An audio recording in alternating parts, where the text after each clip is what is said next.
우리는 모두 성공을 꿈꾸고 있습니다. 흔히 최선을 다해 노력하고 있다고 말합니다.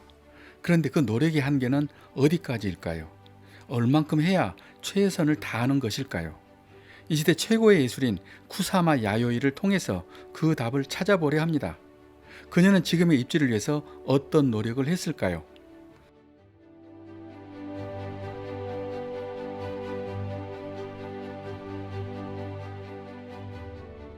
1927년생 쿠사마는 10살 때 환각을 보는 증세가 생겼습니다.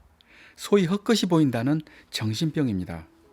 그 때문에 그녀는 평생을 병마와 싸우면서 살게 되는데, 이것은 쿠사마 자신이 어렸을 때 엄마가 약을 잘못 먹여서 그렇다고 합니다.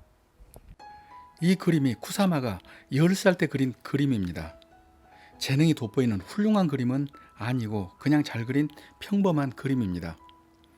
기모노를 입은 그녀의 엄마의 초상인데 자세히 보면 작은 점들로 가득 차 있습니다. 이 그림 속의 엄마와는 평생 순탄하지 않았지만 그림 속의 작은 점들은 평생 그녀와 함께 살게 됩니다. 쿠사마는 21살까지 일본 전통미술학교에서 일본어를 공부했습니다. 그런데 시키는 대로만 해야 하는 당시 교육 방식은 질려서 토할 것 같았다고 쿠사마는 회고합니다. 때문에 자유로운 프랑스에 가서 공부를 해야겠다는 생각을 했습니다. 그리고 프랑스에 편지를 씁니다. 놀랍게도 편지를 받는 사람은 프랑스 대통령 르네 코티입니다. 나중 또 아시겠지만 쿠사마의 성공 요인에는 편지가 있습니다. 자신이 필요하다고 생각하면 언제 어디서든 그 누구에게라도 편지를 씁니다. 신기하게도 프랑스 대통령의 답장도 받았습니다. 그런데 막상 불어 공부가 어렵기 때문에 갈등을 하게 됩니다. 그러던 어느 날 헌책방에서 미국에서 유명한 여리화가 조지아 오키프의 화집을 발견합니다. 당시 조지아 오키프는 나이가 67세, 쿠사마는 27살이었습니다. 오키프의 화집을 수없이 보던 쿠사마는 이번에는 미국으로 유학을 결정하고 오키프에게 도움을 요청하는 편지를 쓰려고 합니다. 그런데 화집을 아무리 봐도 오키프의 주소는 없었습니다. 쿠사마는 단지 이 주소를 알기 위해서 집에서 6시간 걸려서 도쿄에 있는 미국 대사관을 찾아갑니다. 그리고 거기서 또 긴 시간 인명사전을 뒤져서 마침내 오키프의 주소를 찾아냈습니다. 그리고 또 편지를 씁니다. 그 편지가 바로 지금 영상에서 보시는 바로 그 편지입니다. 자신의 수채화 몇 점과 함께 보낸 편지의 내용은 대략 이렇습니다. 제가 우연하게 오키프님의 화집을 구했습니다. 그리고 꿈같이 환상적인 작품을 매일매일 보고 있습니다. 저도 당신 같은 훌륭한 작업을 하는 예술가가 되고 싶습니다. 제가 만약 미국으로 유학을 간다면 제가 어떻게 해야 하는지 당신의 의견을 듣고 싶습니다. 대략 이런 내용입니다. 제가 이런 비슷한 경험을 해보아서 아는데 스스로 자신감이 넘치거나 아니면 궁지에 몰려서 어쩔 수 없는 절박함에 빠져 있을 때만 이런 편지를 쓰게 됩니다. 쿠사마는 이 두 가지 경우가 다 해당되는 것 같습니다. 다행히 조지아 오키프는 매우 좋은 사람이었습니다. 당시 남편을 잃고 외로운 처지였던 오키프는 친절하게 쿠사마의 편지에 응답을 합니다.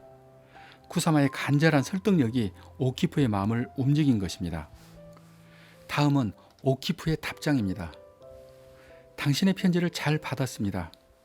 그런데 미국에서도 예술가로 살아가기는 쉽지 않습니다. 그러나 만약 미국에 온다면 도와드리겠습니다. 그리고 미국에 올 때는 그동안 그린 그림을 가져오셔야 합니다. 미술 전문가에게 작품을 보여주어서 스폰서를 찾으라고 친절히 알려주었습니다.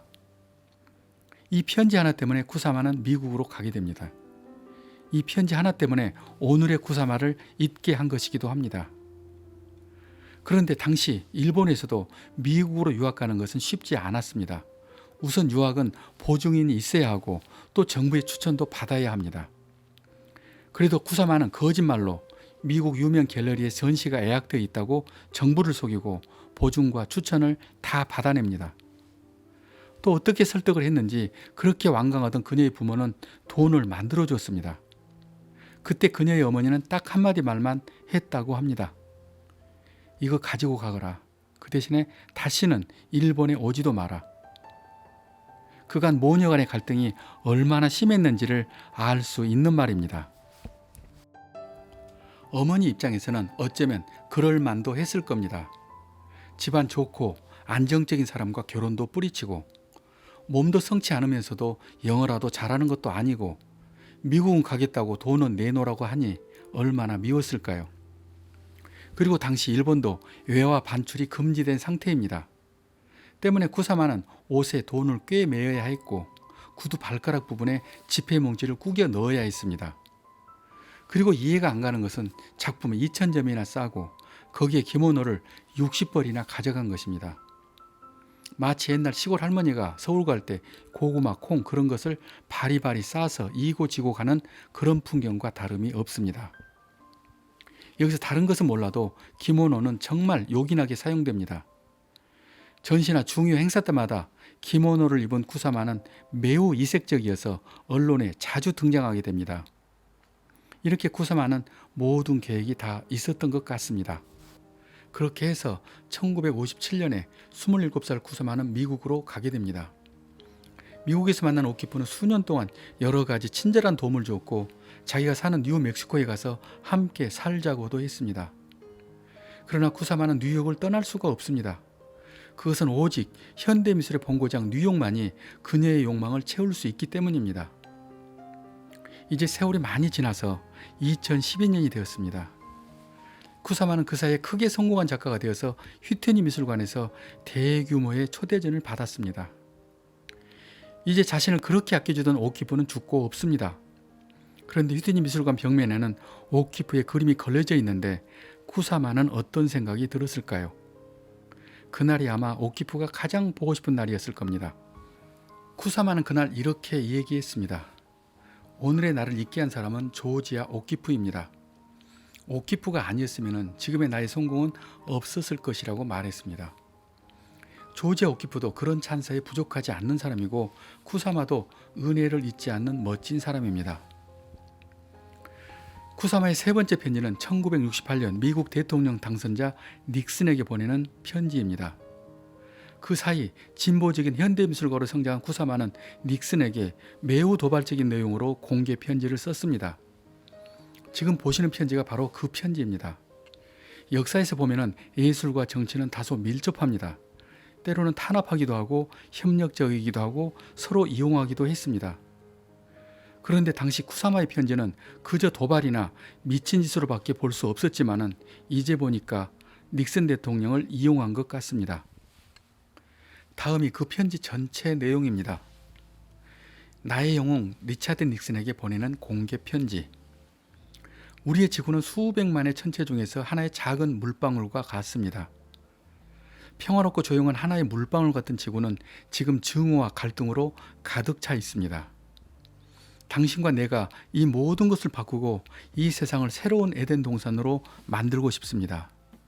사랑하는 리차드여, 우리 자신을 잊고 우리 함께 절대자와 하나가 되어요.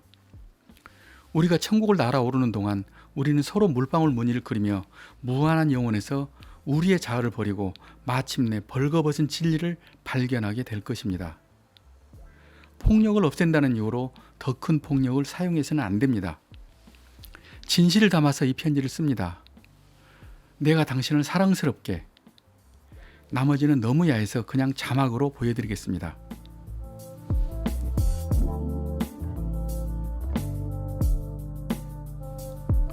자, 여러분은 이 편지가 어떻게 느껴지시는지는 모르겠습니다. 제가 느낀 대로 말씀드리면 이 편지는 그리스 신화의 서사지 같은 엄숙함과 비장함이 함께하는 아름다운 유혹입니다. 반전과 비폭력의 메시지를 담고 있으면서도 교묘하게 자신의 작품 물방울을 홍보하고 있습니다. 상상을 초월하는 방법이지만 공개적으로 대통령에게 자신과 섹스를 연상케 하는 편지를 써서 자신의 존재를 알린 것입니다.